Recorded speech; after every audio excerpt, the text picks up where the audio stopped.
Good morning, everybody. Welcome back to Mama Birds. I am Robin, and today we are going to make a household staple.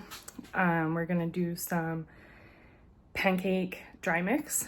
My trusted recipe is just so simple, so easy. It only has a couple of ingredients, and you can make it ahead of time, and it stores great on the counter. So we're going to get at that and then get some breakfast made. Okay, so we have everything we need here on the table. I am gonna get my recipe card out because the measurements I don't know exactly, but I do know the ingredients. So what we're gonna do is flour, sugar, baking powder, and salt into this bowl. This is probably, I don't know, it's a pretty deep bowl, but it fits, I think, 12 to 14 cups of, 12 to 14 cups. So this works for me. You can definitely use something bigger, or you could half the recipe and do something smaller. I put the pancake mix on my countertop in this lovely canister that was gifted to me, and as you can see, it's empty. So we're gonna mix it all as best we can in a bowl, and then we're gonna transfer it into the canister, and it'll sit on our counter, and we'll have ready-made pancakes, whenever we want to use them. You can also use a stand mixer if you have one to mix the ingredients. I definitely recommend doing that. It does a way better job than you would use, a whisk or something, which is what we're gonna do. I'm just gonna do that because that's what I'm used to doing. I'm not gonna get the whole stand mixer out for this one just because we're doing one mix today. If we're doing multiple mixes, I probably would get the stand mixer out, but it's up to you. It's whatever you do, right? So I am gonna get a whisk out because we are gonna use this to mix all of the ingredients, and we're gonna get them in the bowl, mix them up, and then put them in the canister. I'll definitely link the recipe that I used in the description box. Like I said, it's super simple. You just take a few scoops of this into your wet mixture in the morning and ready-made pancakes. And the thing that I love about this recipe too is that it's interchangeable. It's not just a pancake recipe. You can make it a titch thicker and use it for waffles. You can make it a titch thinner and use it for crêpes. So if you're needing variety, but something simple, this is a perfect recipe for you because you can play with it a little bit and use it to your preference of whatever you're wanting to make that morning. So I'm just gonna get right into it. I'm gonna start loading ingredients into this bowl, mixing it up, and put it in our canister.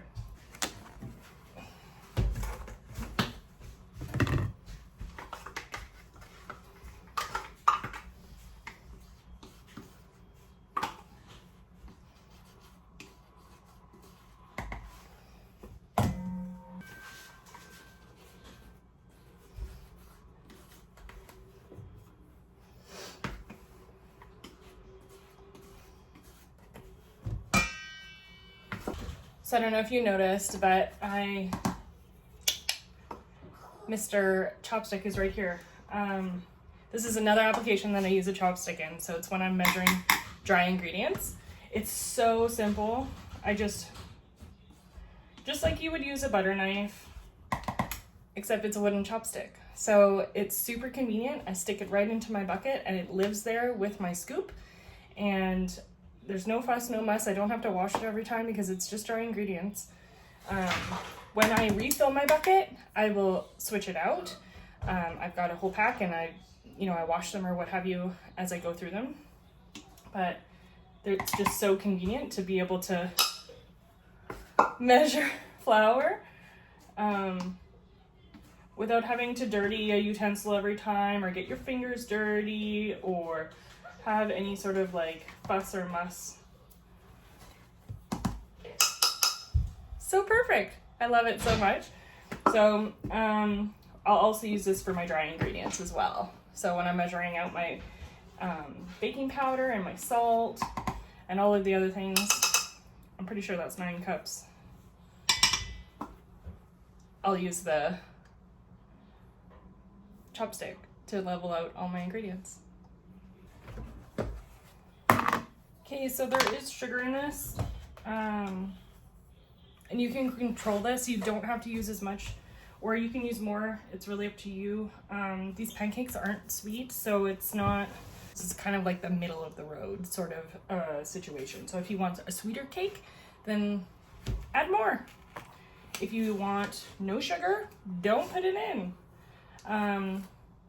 And to be fair, this is, I mean, we're putting in half a cup of sugar, but this is for 9 cups of flour. So it's half a cup of sugar. So if I were to measure that out, it's not even a full tablespoon per batch of pancakes that we're gonna make. So it's not very much, but because we're doing it in bulk and we're doing it in volume, it is a bit. So I'm doing half a cup. This is a 1/4 cup measure. So I'm gonna do 2 of these.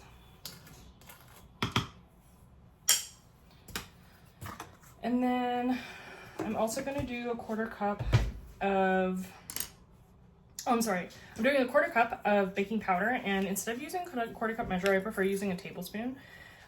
For those of you who don't know, a 1/4 cup of measured ingredients is 4 tablespoons. So that's what we're gonna use for the baking powder.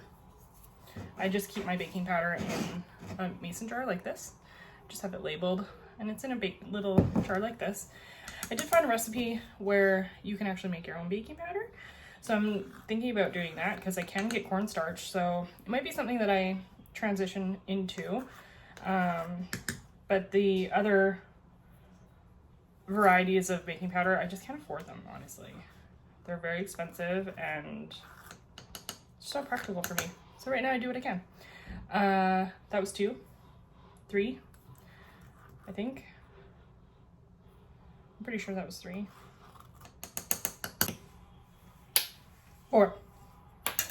4 tablespoons of baking powder, or a 1/4 cup, depending on how you like to measure it. And then half a tablespoon and a titch more of salt. I eyeballed this one. It's not, oh, that is black pepper. Salt. Oh, hi, do you want to have pancakes? Okay. Okay, so half a tablespoon of salt and a titch more. So I just eyeball it. And there we go, of salt. And then we are going to mix the heck out of it, because you definitely want to try and incorporate these ingredients as much as you can.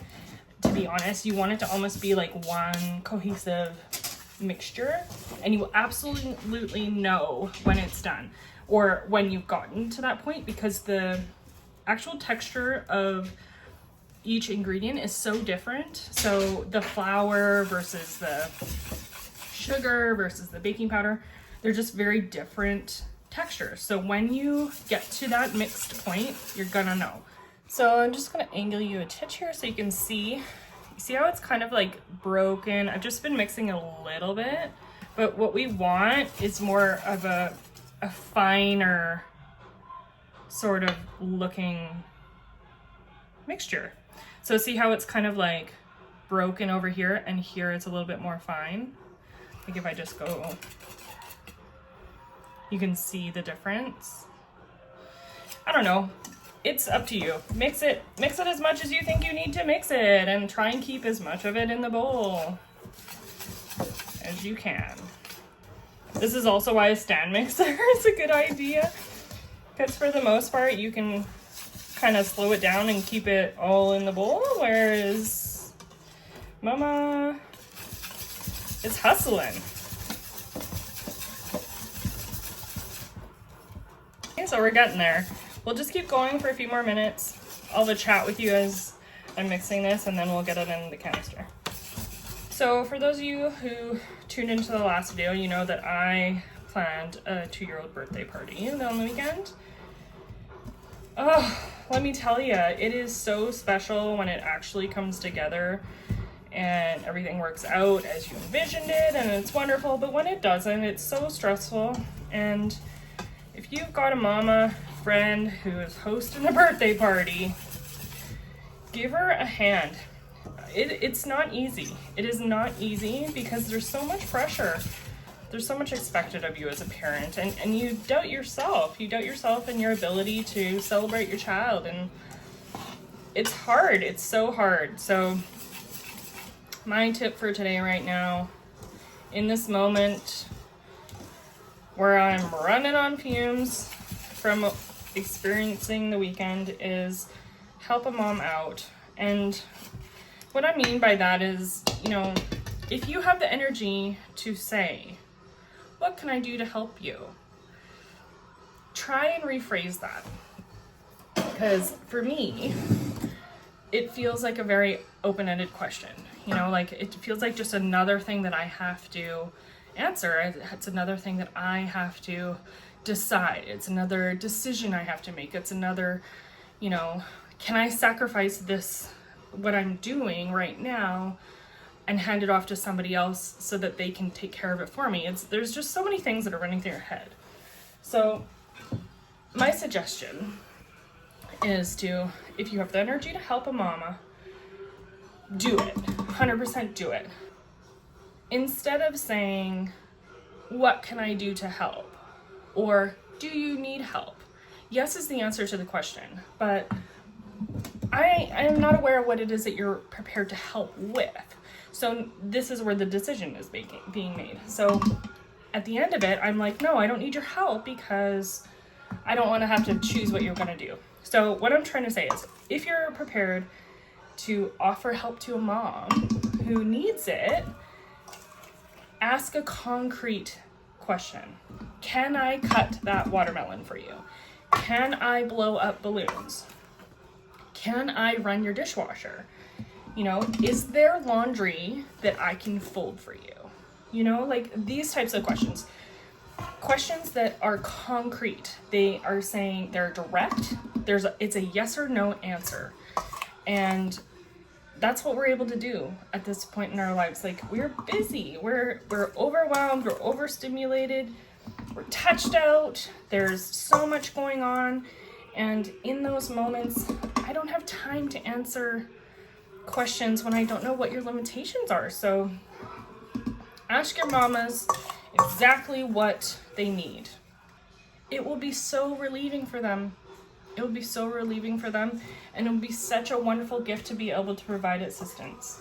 So I don't know, that was a bit of a rant, I guess, but it's true. It's so true, and I lived it this weekend, all weekend, and I wish I had the time and the energy to, you know, actually make those choices. Yes, please, can you cut that watermelon? Or yes, please, can you blow up these balloons? I wish I had more bandwidth to delegate, and I didn't, and that's okay.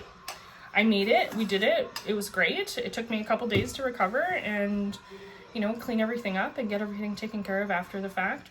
It would have been better if I had a titch more energy to answer those types of questions, and I just didn't, and it's okay, because my little boy was celebrated, and he is so loved by so many people, and I'm so grateful for everyone who showed up to his party.